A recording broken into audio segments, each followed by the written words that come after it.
He didn't bring you this far to leave you, despite the trials and hell you've been through. Yet there's so much he promised he's gonna do. He won't let you down.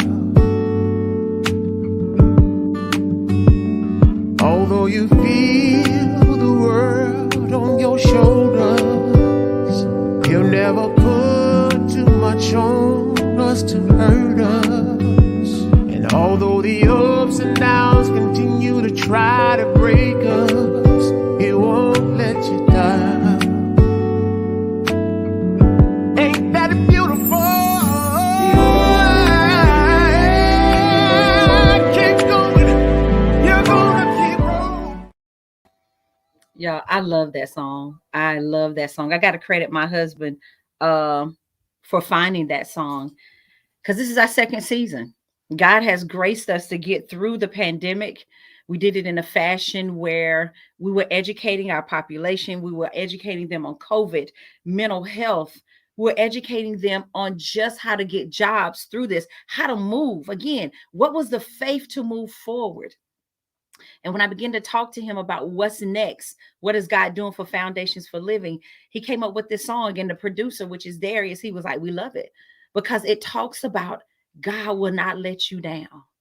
He knows the weights that's on your shoulders. He knows what we are holding, and it is heavy. Some weights are more might be more heavier than the others, but it's still a weight. And the only way that I believe as a Christian, as a faith believer, that we can at least ease some of this weight is that we've got to hand it over to the Father. And that's what we do sometimes. And sometimes we take it back. But today, during this moment, let's hand some things over to the Father. Anxiety, depression, mental illness, trauma. Let's hand some things over to the Father because He will not let you down. It's your girl, Pastor Sandy Bailey Gwynn, and it is a beautiful day to be alive. And I have to say, my name was on the wake up list. And if you're watching this, your name was on the wake up list. And for that alone, we are so grateful. I'm excited about this show because last 2 weeks we had my professor and her newly husband, the team Williams, and they came out and they broke season two off like nothing. They came in big, bold, educational, encouraging, informing. I'm still getting calls about how their conversation helped them from education to being married to being single to getting and coming together as one.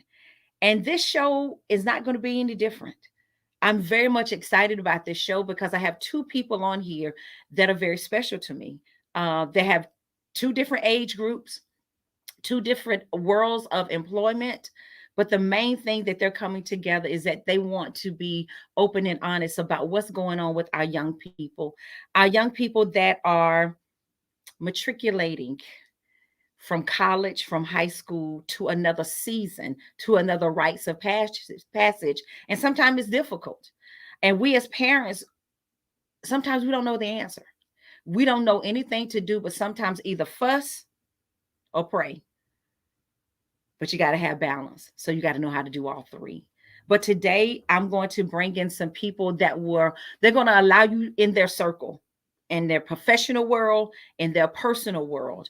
And I'm excited that they said yes. So my first guest, I thought I was going to do the doctor, but I'm going to do the first lady, the young person that made me a mother. My daughter, Miss Alicia Simmons. If you can come to the forefront today. Hello. How are you, young lady? I'm good. How are you? I am very good. Thank you for saying yes. Of course. Why? Because I'm your mama. Yes. Okay, okay. Um, so I just wanted people to know that you are here. We're excited about you being here. Is there anything you want to say at the beginning? Because I'm going to bring you back for the discussion. Was there anything you want to say? I'm glad to be here to have this platform, and I just hope to inspire someone today. Very good. Thank you so much. I'm going to send you back, and then I'm going to bring Dr. Slater. Hello. How are you? I'm doing well. How about yourself?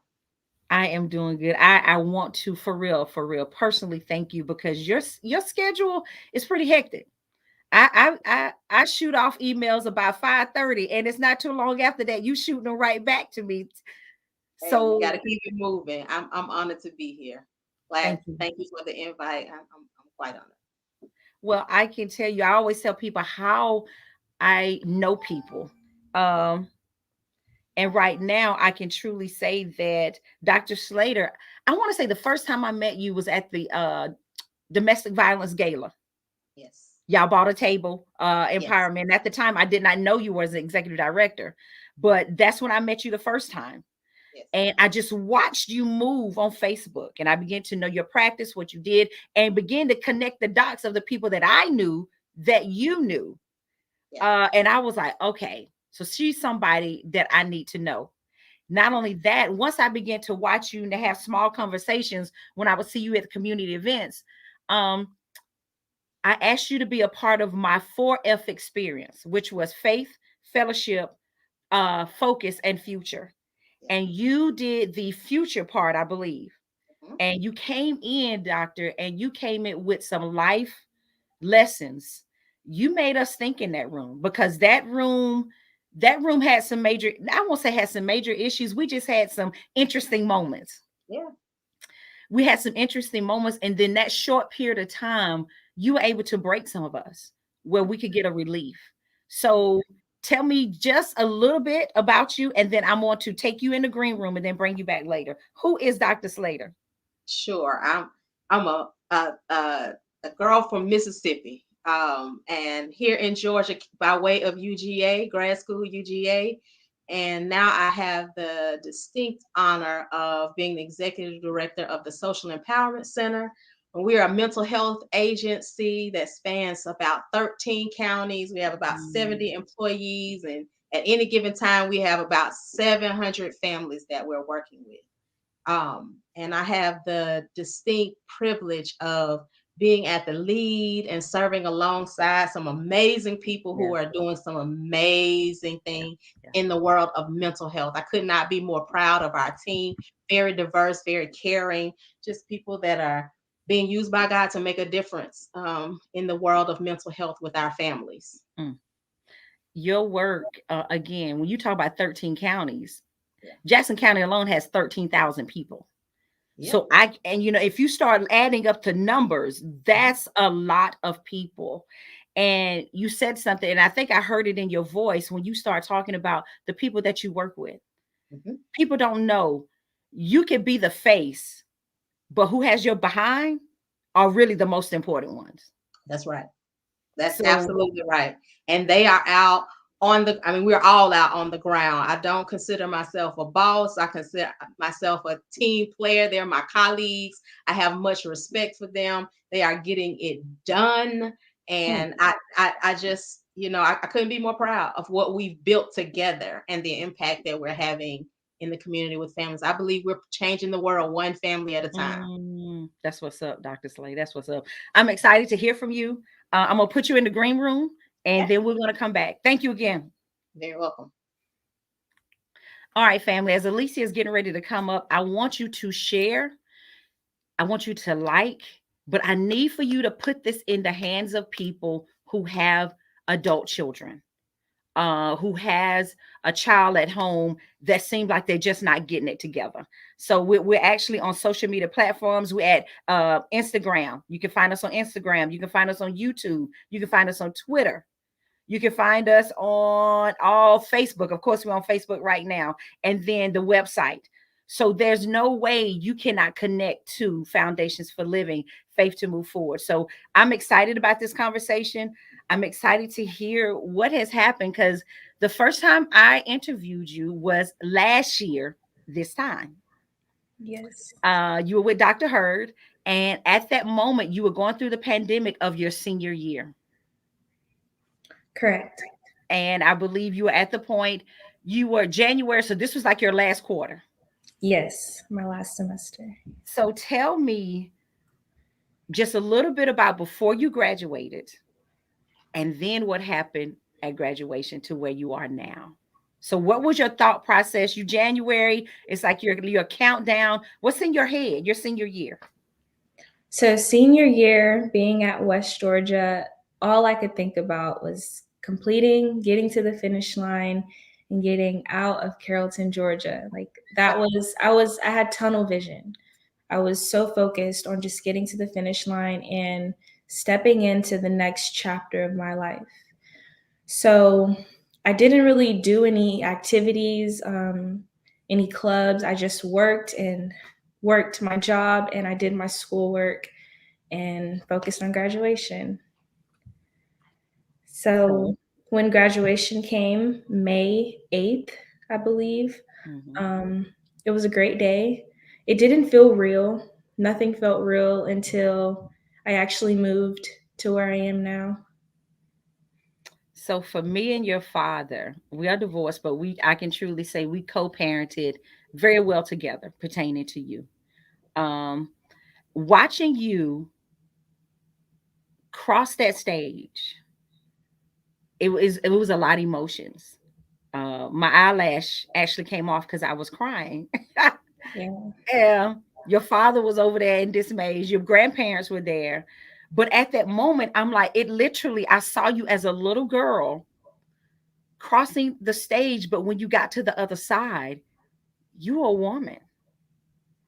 And I knew at that moment I had to parent you differently because in your head, you were like, I'm already a woman. I'm grown. We can't, this is it. So you don't need to tell me anything. So I was preparing myself for those conversations. So I guess you tell them about you got a job. Yes. So actually, before I graduated, I committed to a job here in Atlanta, as a staff accountant. So that was already just hyping me up for graduation because I already secured the job, which was my main fear was having to. I know some people have to move back home, which is perfectly fine, but I knew that I wanted to just take a different route, and I could have thought it better, but yes, I got a job, and then June I made my transition to Atlanta, and that's honestly when I felt like I graduated. Like, okay, you're not a student anymore, you're an adult, and even though I'm 22, like I don't feel like an adult, but I Don't have go, adult don't go responsibilities. so far. We're gonna walk it out. Not only did you secure the job, but you also secured a car wreck a Oh week. yes, I did. As I was moving, I got into a car wreck. That was not my fault. And I came out with a new car after that, Which was a new responsibility, a new responsibility, a new bill. right? So, all right, so we've graduated. You secured your job, and let it be known that you found your own job. You found your own apartment. Me and your father came together. We furnished your apartment. You did not have to buy anything to go in. And I praise God that I was able to do that. I praise God that we were able to do that, and we paid your first month's rent. So for us, we were like, deuces. I Yeah. can go home. How was the mental state when you started working? Um, it's I think when I came here, I was such on like a high adrenaline because of just the excitement and the new environment. But once I actually settled into this, I'm not gonna lie, it was tough. I guess being in college, you're on a schedule, your life is kind of planned for you and you go by the rules versus stepping into this life that I'm in now. I plan my own schedule, I make my own decisions, and I'm just free to just do whatever I want. And although that sounds nice, Mm, it can be I don't know, you feel like you're in an ocean, in the middle of the ocean just by yourself. mm. So So you've gotten everything you wanted, but you feel like you're in the ocean by yourself. Why is that? Just tell them that's the dog. Don't worry about it. um the reason I feel like I'm in the ocean by myself is because with the great life that I have, like I said, there comes responsibilities, and the apartment that I'm in, there's bills, and you realize like back in college, you're working for like spare change and for meals versus now I'm working to survive. Mm. And But having that pressure can be a lot sometimes mentally. I'm just not used to it. I'm really just trying to figure my own way throughout life and decide what kind of adult I want to be or creating the adult that I want to be. I'm not going to tell how much you make, but you do pretty good to be a 22-year-old. Did you believe that maybe budgeting might have helped you in that fashion, or you were just like, I'm making this amount, so this is what I can pay for, and not think about the in-between bills? Yes, that's exactly what I did. I picked an apartment in Atlanta and I was like, okay, I have a job. That's all I need. But I just, I didn't know. Like, I didn't know what it all comes with. But I'm blessed. I'm very grateful. Um, I do think about how much simpler my life was and how simple things can also bring you happiness. The Let me same ask you something, and I'm not interrupting. I just want to, what could I have done, or me and your father could have done to make this transition easier? Because we have parents online that probably asking the same question. Where did we go wrong? Did we go wrong in any way? And be honest. I don't think you went wrong because honestly, looking back, like I was stubborn. I was ready. Like I was so focused on getting to where I am now. There was nothing anyone could tell me to change my mind. So you did the best that you could. You helped me and you provided me with a great foundation. I just had to learn by experience. That's good. So even though you're 6 months in, no, you started I'm in June. Yeah, you're 7 months in, right? 7, 8 months. 7 months in. What have you learned year to date right now? With my job or with life in general? So let's talk about life in general, mental state, friends and partying, what you used to do. Is it really that fun anymore now? It is. Well, what I've learned the most is to like stay true to yourself, keep your hobbies and things that make you happy, like continue to tap into that every day. Because being an adult and working a full-time job, your life can be consumed by your job. Like what you do for a living can be like who you are. And that can either bring you happiness or it can bring you stress. And what I've learned to keep my like mind sane and to keep my peace is to do things that bring me happiness, whether it's like working out or maybe going to a nice event, hanging out with my family, keeping those things just like doing them, staying active in that. I can Yes. see. How was now let's talk about the job. Getting up 8 o'clock when you could get up, your classmates start at 10. I can look at your face. So let's talk about that 8 to 5. And that's considered good hours compared to when my mom, she had to be there at 7. So they get up like at 5. So we be tripping on you when you talking about getting up at 8 o'clock. So talk about that. It's not for everyone. I'm not an early bird, but I have to do what I have to do. I don't know. College was easy for me. So there were challenges, but this is the real challenge. And I have to be okay with being uncomfortable. That's what I have to tell myself every day. And if you're too comfortable, you're not growing, you're not progressing. So waiting up at 8 o'clock is beneficial because waking up at 12, so much work could be done between those hours. Now, are you just saying that because it sounds good, or you really meaning this? It sounds good, but waking up early is sometimes hard. I tried. So let's talk about the moments that my family was telling me, if you don't tell her to stop tripping about her job, what is it like? Oh, I have a question. Hold on. Send me the question. Okay. This is Lisa Durden. Alicia, I was wondering what you have found, what you have found you now see you can live without that you thought you had to have when you were supported by your parents. So what What can you live without? what can I can definitely, although I live in a great place, I can live without the place. Mm. Like the place doesn't make a home. I would rather have my family here, or cheaper rent would be nice too. The car is beautiful, but it gets me. I work from home, so it gets me to where I need to be. Really, all materialistic things that I have.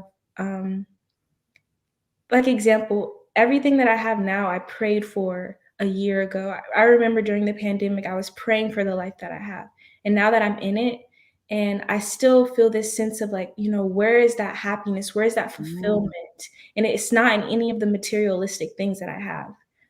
It's in my relationships. I know that for sure. Mm. It's in like my craft, things that keep me going, things that keep my mind going. So really, every materialistic thing that I have, besides my dog. I love Dookie. my dog. I have to admit that I am very fond of Dookie. Not at first, but now I am. We got some great responses coming on. I want to keep talking to you more, but because of time, I got to bring Dr. Slater on. But the title of the show was more than I expected. Is that kind of true? Definitely. Mm, that's good. Thank you so much for being honest. I'm pretty sure we're going to have some more. Lisa, thank you for that question. Let me know if she answered it the way you needed it to be answered. All right. All right, Dr. Slater, come on through, honey. Hello. How are you? Good, good. Glad to be back. I So, am so impressed with Miss Simmons. okay, talk. She's so articulate and so bright, and probably a lot more reflective than I was at her age. So I'm excited about her future. She's gonna be okay. She got it from a mama. Yeah, she got it from. Yeah, she go has- ahead on the toot the horn. Yes, yes, yes. so, could you relate to any of that she Yeah, was talking to? The mental, the transitioning from college hours to work hours. What are you seeing in your practice, Dr. Slater? absolutely. So what's the interesting thing that we have to that I need to note is that um when I was in an undergrad, adolescence spanned up until about 18 or 20 at the most, and then you were considered an adult after that. Now adolescence they've shifted, right? It's now defined as up to 25 and sometimes 26. Mm, And so because of so many changes in the world and our society, specifically, that needle has moved. And so um, so what happens is 18 is the marker, right? Oh, when you get 18, you're gonna be grown. There's a huge hurdle that you cross. Usually this is when you finish high school, right? And so it's like, wow. And then you transition, then there's a transition point, and a lot of people go to college, or they don't, or they move into some, that next level. And at that time, especially if you go to college, right? College is amazing. I recommend it for everybody, but it is very insulated, right? You have some place to live, you have a schedule, as she mentioned, that's defined for you. You mhm. have someone advising you which classes to take. You have a certain, time frame that you can eat your lunch, and you got to make it in if you want to do it. So there's a lot of structure and there's a lot of insulation. And you're surrounded, usually if you're not out in the community much, you're surrounded by a lot of people who are trying to better themselves and educate themselves and have dreams and goals for their future. So usually positive minded people. It's great. And then, so it's 4 years and you're racing toward this finish, right? Because now you're an adult and the expectation is that you get out and take care of yourself and begin life for real, not in For college, real. and but for real. And so you're racing, you're taking your classes semester after semester, you're trying to get there. and you walk across this stage, and everybody, including your parents, expects things to be different. And so you go out into the world, and Miss Simmons was very fortunate to have a job lined up. So many of our young people are floundering trying to get jobs. And so that is a challenge. But even when you get a job, making that mental transition from college to actually being in the workforce, because now you're 22, you're 23, and this is your entryway into real adulthood. Mhm, Let's mhm. be clear, adulting is hard. There's nothing that really prepares you for it. You can have the greatest parents in the world that give you a lot of responsibilities, but you don't know what it's like until you step out in it. Like Yeah. bills, like what? Like why I gotta pay for water? God gave us water. Like what? Like it is so challenging. And no matter how much you make, and I tell you, there have been levels of extreme poverty in my life in terms of how much I make. Um, you still have to there's still a process to getting to where you manage what you make, Mm, right? That mm. that okay, here are my bills, but here are other things. And this is a lifelong process. We got 40 and 50-year-olds who still don't have who are able to do this well, right? Bills, and then stretching the money until I get paid again, and having lots of opportunities, whether it's shopping or now online shopping, right? You ain't got to leave your house. Um, all these things, going out, buying this, buying that, that can it's attractive. And so how do you manage? And really it's about self-management, right? That's what adulting, getting to the point where she mentioned the word freedom. And freedom is a real interesting concept. We all want it, but when we get it, it's like, ooh, this is nice because no one is making me do anything. However, it's very sobering because we realize I can really jack some stuff up. Right.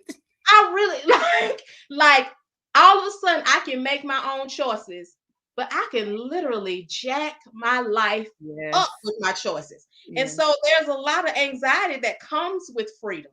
Like nobody's here. I remember, and it happened to me, like my first sense of freedom happened when I was in college. When one day I played cards, played spades all night, and then I got up and I had a class and I was sleepy. And I didn't want to go. And it dawned on me, wait a minute, there's no one here to make me go to Yeah. class. Ooh.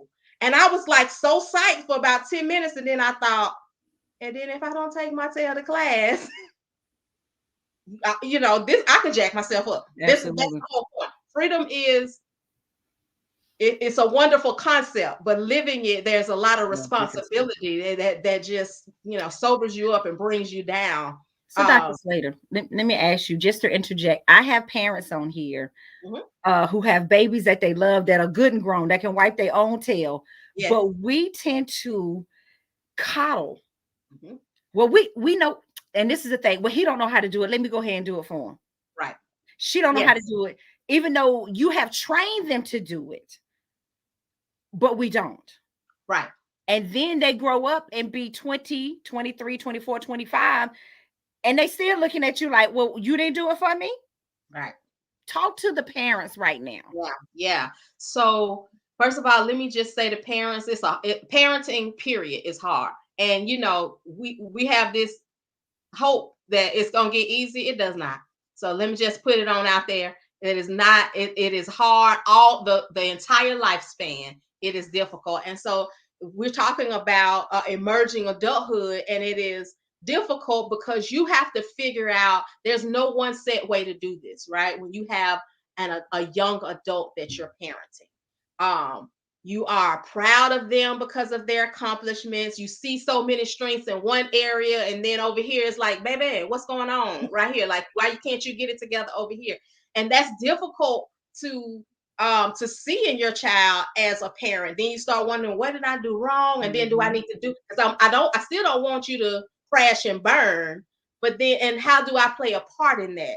And so, a few things I would say to parents is, one is understand that communication is so very key, and being able to manage your own anxiety and your frustrations sometimes with your child or whatever, and have some very adult now conversations, right? And so here's, what that can look like. What that needs to look like is you identifying what areas they need to grow, right? You're not managing your money well, okay? So now now I'm not doing it for you. I'm moving into an advising role because you're an Right. adult. So I'm gonna talk to you about how to do it, and then I'm gonna let you do it. I'm not gonna do it for you. You're an adult now. I'm gonna talk to you about how to do it, watch you do it, and support you through it. Right? If I'm doing it for you, then you're not flexing those adult muscles. You're not working those muscles that I need you to work. Now, I can be prepared to assist in some way, but I need to define what that is. And we're having a lot of young people who are moving back home, right? Miss Simmons she's out there. She has an apartment. That's great, but a lot of people are moving back home. Yeah. As parents, we're gonna have to put some time parameters on that, Talk. right? Like, okay, yes, you can move back home, but I'm giving you 6 months. And let's look at your budget. Let's make sure that you have a plan together so that you can, you're ready at the end of those 6 months to make this transition, because it's important for you to have your own space. And living at home is really, really difficult for young adults because you're in between. You're supposed to be an adult, but you don't never grow up to your parents. You still, their child. And so they're going to want to tell you what you need to do. And you feel like you should know what to do. And they shouldn't be telling you. And so you're going to have to get to a place where you get out and get your own space so you can be the adult that you're supposed to be. Mm-hmm. And so parents, if you support your children by letting them move in, you need to put some a time frame on that and put a plan in place to transition. So adult conversations, advice, support, and not, because anytime you overfunction, they're going to underfunction. Oh, say that again, Doc. And that's in all relationships. In any relationship, if you are overfunctioning, you are setting yourself up for the other person to underfunction.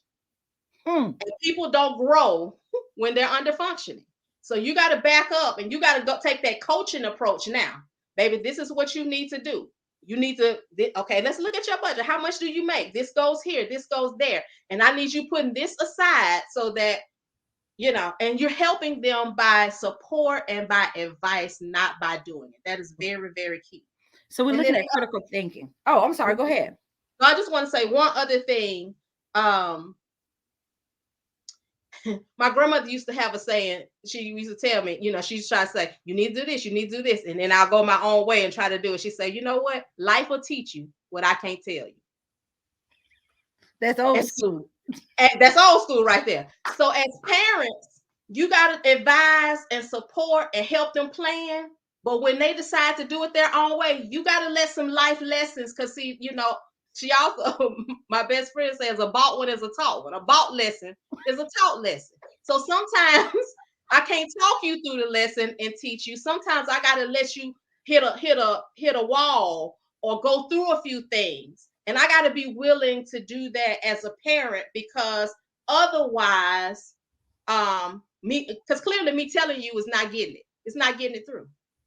So don't be afraid to let your child experience natural consequences. We all had to hit some walls. We all had to deal with some things, because that's where those real life lessons hit home. And you can't cushion them from it. And if you do, you are literally stunting their growth. That's what's up. Woo, girl. When I tell you, you got people going off over here. Keeping it real, very important subject. 90 days. Tell you, dude, she like, they got 90 days. Tell you, they got 90 days. My God. Yes, baby. Life will teach you. What else we got on here? Just absolutely love her response. Real parenting on these lines. These are parents that need some type of some encouragement. So I'm going to bring Alicia back, and I love this. This is what we call the round table. So parents, send in your questions. But also I wanted to add to that, Dr. Slater, while we as parents are setting up boundaries for the children, we need boundaries so we can keep our peace. Yes. Yes. One thing Yes. I had to learn with Alicia is that she has a way of getting to the back of my neck, and I be wanting to just claw her eyes out. Oh my gosh. So starting this year, I had to tell her, baby, and she was like, "Mom, how you gonna do that, baby? I have goals that I've set for me, Yeah. but if I'm over here making sure you get your goals, then I'll never complete mine." Right. So I have to, as parents, we have to set boundaries. I'm not saying I throw her in the river and let her drown, Right. but I throw her a lifeline. But if I told her tell not to go in the river and she still went in the river, then who the fool? I can't Right. swim. I ain't going out there. Right. That's between you and Jesus at that point. You better call on him. Right. But we as parents need to put it out there and stick with what we say. Stick with what we say, because if we don't, it will keep moving. It will perpetuate, and we'll never Absolutely. get to the solution. And then your child ready to get married, and the wife or the husband looking at you like, "What have you done? Right. I got another child." So Absolutely. That's where those natural consequences come in place. If your child, if you help your child make a plan and they go out in the club and spend their money, and then they're calling you because their light's about to turn off, they might need to sit in the dark for a day or two. Right? You can't keep rushing in, saving them from the decisions that they're making because they're clearly not understanding. So you got to let life teach them. You got to let that natural consequence happen sometimes so that they can learn. I know I got a parent on here, but I don't want him to suffer.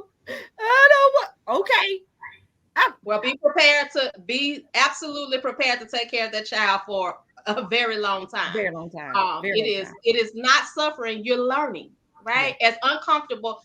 Alicia mentioned this. Things might be uncomfortable, but that's when you're growing. So yes, as parents, you gotta grit your teeth, take some deep breaths, drink some wine or whatever you might do. Talk to your friends, whatever your process is, and let them go through some things. Yeah, Tough yeah. things help them develop and help them grow. So, Alicia, with that being said, there were times that you and I did not see eye to eye, and we did not talk for a strong 2 months. And when we did, it was very hostile. And again, y'all know I'm very transparent, because what's wrong with society is that we want to paint this pretty picture and people just dying and crashing, when true people who have the influence, who have the platform, can make a way so it can better somebody else. So it was rough. I know how I felt as a mother. I felt very alone, but I felt very heartbroken, but I knew this had to take place. How did you feel when we went through that moment? I felt alone as well. A little disappointed at how it went, and just thinking of how things could have went. Yeah, it wasn't a good moment, a good 2 months. I learned, and I want you to tell me what you learned, but I learned to stay out of your personal business. No matter if you do call me and say, "Mom, what do you think?" That's when I learned to back up. And I think we as parents, because like Dr. Slater said, when we put our 2 cents in, we coming up drawing up with no sense, and then we hurting on this side, and then you're hurting. What did you get out of that whole process? I definitely learned how to respond to things that I don't like. Everything doesn't need a hostile response. Sometimes it's okay to disagree, and it's okay to have different opinions while being respectful towards another. And just controlling my emotions, for sure. Like choosing like peace over being upset over what someone said to you. Like, you know. Doc, what is that in your line of work? And again, 700 people. I'm learning the Bible says mothers will be against daughters, fathers will be against fathers. I mean, sons will be against their fathers. Are you seeing this in your practice, where anger management is one of the key forms of communication? They don't know how to talk anymore. We go at Absolutely. Absolutely. The thing is, the more invested you are and the more you care about someone and all of that, there is more of a tendency for, when emotions are high because of love and expectations and all of that stuff, it's easy for blow-ups to happen. And here's the thing. to say that they will never happen again, Mm.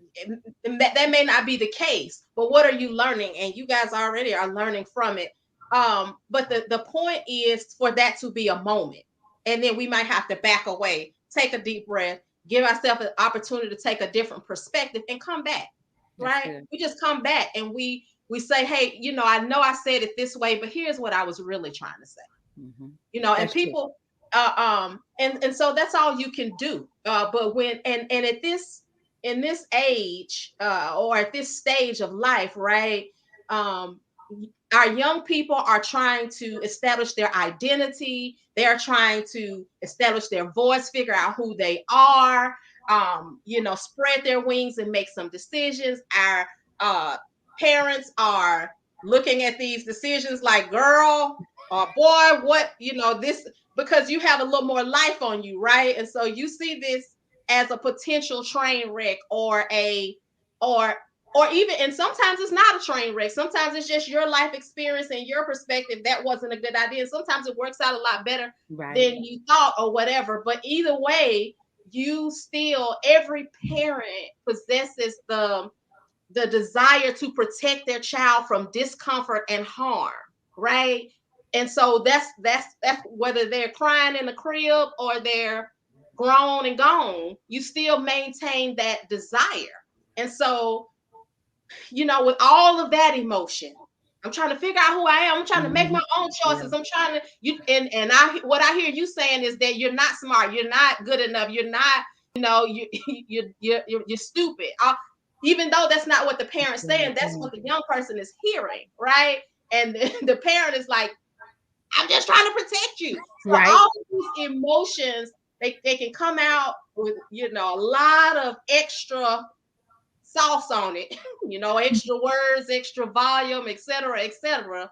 And it may happen, and it may happen again. But the point is to let that be a moment, back away, come back to the fact that I love my mom, I love my Mhm. dad, I love my child, and maybe there's a better way that I need to say this. And Yeah. maybe, just come back to that with a level head, a person, come back to the person with a level head and try to reestablish that communication and the relationship. It doesn't have to be an extended or prolonged disconnection. It That's can good. be, yeah, it can be a moment, and it can be repaired. That moment can be repaired. Absolutely. Before it's too late.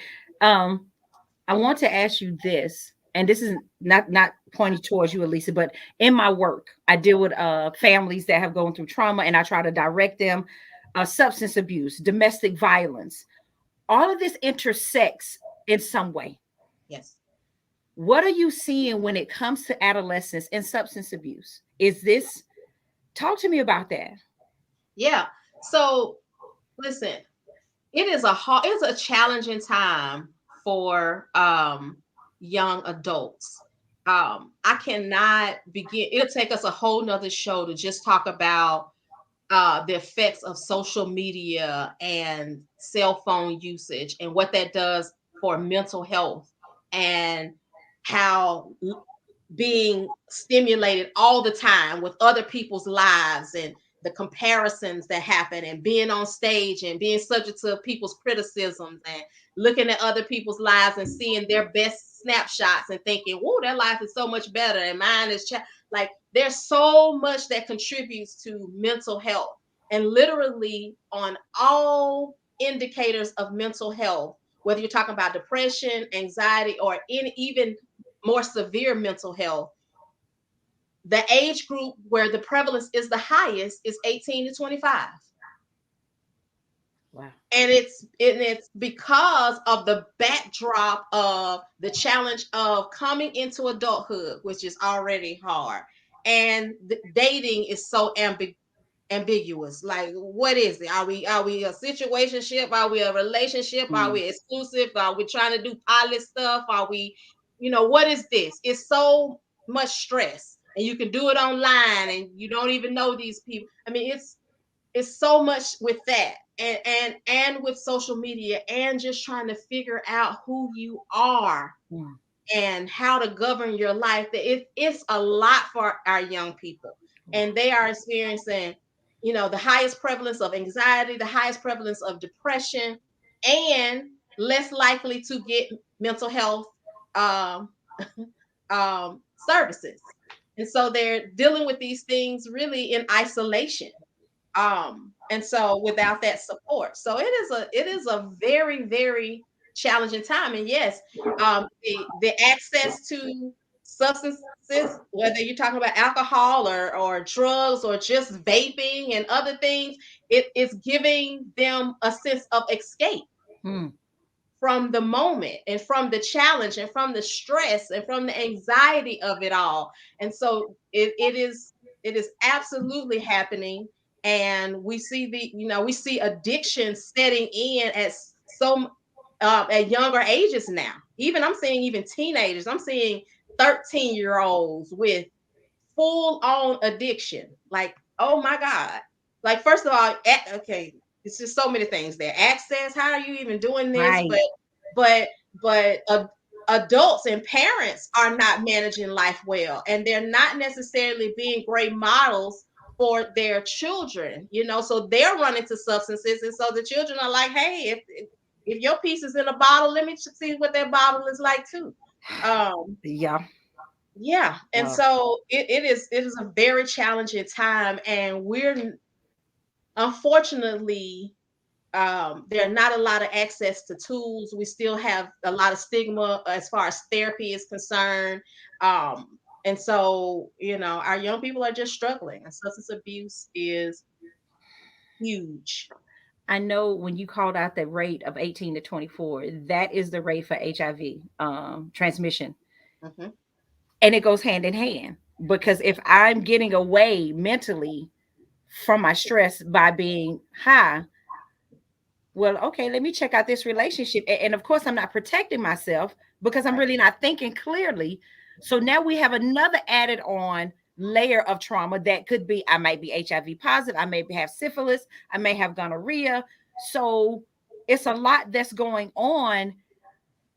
And I have to admit, sometimes we as parents, and you brought that up, some of us are escaping too Absolutely. from what's real in our lives. Alicia, do you have anything that you can say as a young person about? Do you see this with your friends? Do you see this out in the clubs? What are you seeing? Yes, I want to touch on how social media can influence us, and it can paint an unexpected reality, or it could tell us what we're supposed to be or what level of life we're supposed to be in. And that was a little difficult for me coming into adulthood. I didn't know the adult that I wanted to be. Like, I saw a picture of it on Instagram, but for my reality, it was hard to create that for myself. And I was influenced by, this is where you should be, this is how much money you should have, these are the clothes you should have, these are the places you need to be traveling, and you're not looking into your own life and like watering your own grass, if that makes sense. Yes. So it's a lot. Like, I actually deleted Instagram and Twitter a couple of weeks ago because I was more focused on that than my own life. And it could really mess with you mentally. Like, everything she said, either I know someone who's been through it or I've experienced it myself. So yes. Yeah, she touched on something that was really big. So, just to bring these two things together, the escape of looking at other people's lives, it's almost like social media is its own drug, Mm, right? So I don't have to deal with my own stress because I can look over here and be, flooded with all these opportunities to look in other people's lives. And it's a distraction, and it keeps me from having to deal with what I have going on. And you can be so flooded by that you are, taking away precious time and energy that you could be actually focused on and working on your own life. yes, You're yes. absolutely right. I mean, 22, if you realizing that now, you're going to be okay. Amen. Amen. Yeah, because we have 50-year-olds that are still looking at, like, I mean, it does set up an unrealistic expectation. You're seeing like, oh, Kylie Jenner is already a billionaire. And like, what? Like, and so then you get your job making 50,000, or, coming out of college, sometimes it's just a little money, like 25,000, and you feel less than, and not understanding that is unrealistic. And while that might be flooding my timeline, that is not the reality for most people. Right. As parents, we used to just have to worry about who your child was hanging out with. That was their circle, that was Yes. their world, Who right? they Making people. sure, okay, is this a good person? Is there is Mhm. now the world, because of social media, the world is so much bigger. So they're influenced by all these images and people and celebrities and folk who are giving you an angle or a filter of their life and not the real of their life, right? And you looking at your life and you're feeling like it's not measuring up or it's not good enough and I should be in Cancun because look at all these young people in Cancun. No, that's who Yeah. went to Cancun at 22? Nobody. Right. So anyway, She's I'm like, good. nobody. All right, y'all. We've got 9 minutes. And when I tell you, y'all, we yes, sir. We have y'all got some major responses here. Social media is a drug. Much needed conversation. I see so many teenagers coming into the hospital who say they are suicidal and depressed. That's from Dexter Sims, who's security, and who also has he's not a teenager anymore. I think your son's probably about 19 now. So he's seeing this. We have Diane Hodge. Diane just launched her first nonprofit that deals with recidivism. She's trying to keep the young people out and trying to cultivate a space where they can get exactly what you're talking about. So, and she actually worked for Advantage as a licensed counselor.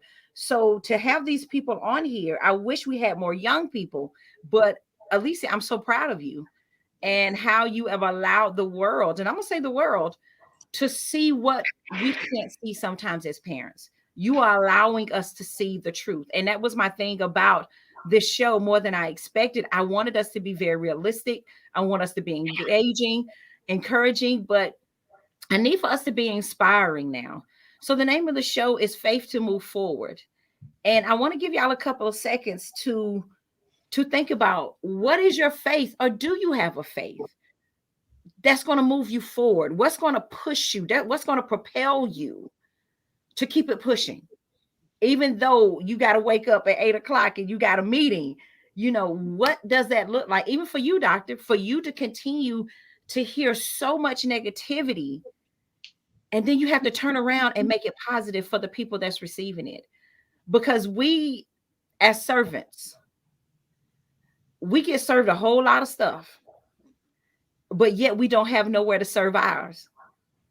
So I need for both of y'all to dig and to think about, what is your faith to move forward? And that's your nugget for the parents that are out there. Alicia, what's your faith to move forward? Honestly thinking, like, of course I have a connection with God, and that is my faith, but I'm searching for that drive to really get up in the morning. I can't answer that question right now because I'm in the process of finding that, but I guess being better than I was yesterday is probably my faith to move forward. That's good, baby. You're honest. Yeah. You're honest. And that's all we can ask for. And I told you, we don't need nobody to sugarcoat nothing. I told Dr. Slater that, because people are dying. That some are literally dying from wanting just an answer or somebody to listen. So I thank you for that. And what you're saying is that if I get up tomorrow, that was my faith. Right. Like, Yeah. yes. Okay. What about you, Dr. Slater? My faith absolutely is in God as Father and Creator of my life. I have so many scriptures that give me life. I think as far as putting my life in perspective and moving forward, Jeremiah 29:11 comes to mind, that God knows the plan that He has for me, and it's thoughts that I will prosper, and it's to give me a hope and a future. And so I place my future in His hands. And really, in this season of my life, I'm a little bit older, a little bit more seasoned. I was grinding when I was 22, 32, striving, trying to get to what I felt like was success and happiness, like you mentioned, Alicia. But now I put my future in God's hand. He knows what He has established for my life. And literally, my faith is a daily faith. Just believing that today, everything that's supposed to happen is going to happen. Nothing, no weapon formed against me today will prosper. I have everything I need today, and every challenge that I face today is teaching me something that I need to know tomorrow. And so I'm learning not to strive for or against. I have nothing to strive for. My future is in his hand, and I have nothing to strive against, because whatever he allows, there's purpose in it. And it's to grow me and to develop me and to prepare me for that future that he has. So I just sit in today. Tomorrow is way too much to handle. Today, though, today. And I think he says he gives us pretty much efficiencies for the day. He's going to make sure that what we need today, he provides. That's right. And there's some things that's out of our control, like you said, Doctor. Yeah. But there are things that he does allow us to be in control over. That's what we have to go to him about. Absolutely. Is this what you want me to do? Okay, I got you. Absolutely. But those things that out of your control, it's him. Hey, I ain't had nothing to do with that. That's on you. So you need to handle that one. But those things that he allows us, the willpower and the know-how to do, he expects us to go to him. I have enjoyed this right here. I have enjoyed this conversation. I can tell by our audience that they have enjoyed it. Girl, they love you. Lord, I love that girl. That's Lisa. Lisa, stop spoiling my child, honey. Thank you, Lisa. Bernice, thanks. That's good, baby girl, to be true to yourself. I love the response, Jaquan. Lord have mercy. Great answer, Alicia. So we've had, proud of my girl, we've had some great responses. And I can truly say, y'all have bless some people. That's what Faith to Move Forward is all about. And let me put this out here. Last year we had a sponsor. Gilead Pharmaceutical Company sponsored the entire year. We don't have a sponsor this year. This is strictly coming out of the budget that the community provides for us. When we did that campaign in December, that's how we're able to move. So with that being said, if I don't have a sponsor, then I don't have restrictions. And Dr. Slater knows exactly what I'm talking about. Oh, yeah. So this year, you're going to see a lot more uncomfortable conversations that's going to be tailored to the upbuilding of the community. So if you want to help sponsor Faith to Move Forward, you know what to do. Go Cash App, $, FFL 2013. Cash App, $, FFL 2013. This is what we're doing. We're getting ready. Not only are we doing this, y'all, God is allowing us to do this thing called COVID vaccination pop-up. You liable to see Foundations for Living anywhere with the vaccination. And I pray about, he sends me to these locations and we just do what we do. We have a partnership with the Northeast Georgia Health Department, and there's like 9 different counties, if not more, that we can just set up shop. And we will be in Winder-Barrow on Monday from 12 to 4 at Eberhard Funeral Home. And we just about community. We are not about trying to show off. We're trying to show up and let God be God. So make sure that you know somebody that's in the Barrow County area. Send them to Eberhard and Son Funeral Home. Not only that, y'all, we announced that Gwen's ministry launched, and it was outstanding, but there's work to be done. We know there's a lot of people that have not had communion, and some people that is very dear to them. That's the sacrament. So go to Gwen's ministry website and let us know where you live, how many sacraments do you want, and we will mail them to you free of charge. Because we know that if you like my grandmother, she's passed away behind it. First Sunday, old girl came in with that white because, Big Daddy was a deacon. So you didn't mess up First Sunday because that was Communion Sunday. And my mom is the same way. They believe in communion, but because of the pandemic, they're not able to receive it. And that's a mental strain on a lot of our people. So we are standing in the gap. So go to Gwen's ministry to get the communion. And that's about it. Y'all, is there anything you want to say to the community before we leave out? No? Nothing. Keep moving forward. Keep moving forward. Amen. Alicia? Keep moving forward. Do you want to close us out in prayer? Me? Yes. Okay. All right. Lord, I would like to thank you for this session. Thank you for the advice and the love that was received through this. I ask that you continue to guide us in the right direction, be with our hearts and our minds, and give us peace. In the name of Jesus, I pray.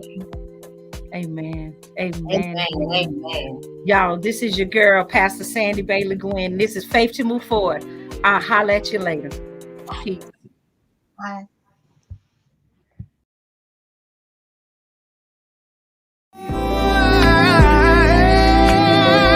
Keep going. You're gonna keep rolling. Yeah. So keep your head to the sky. He won't let you down. Yeah. There are things put in place just to deceive you. But he won't let you down. Sometimes they talk about you just like people. His word is a rock that you know you can stand on. He won't let you down.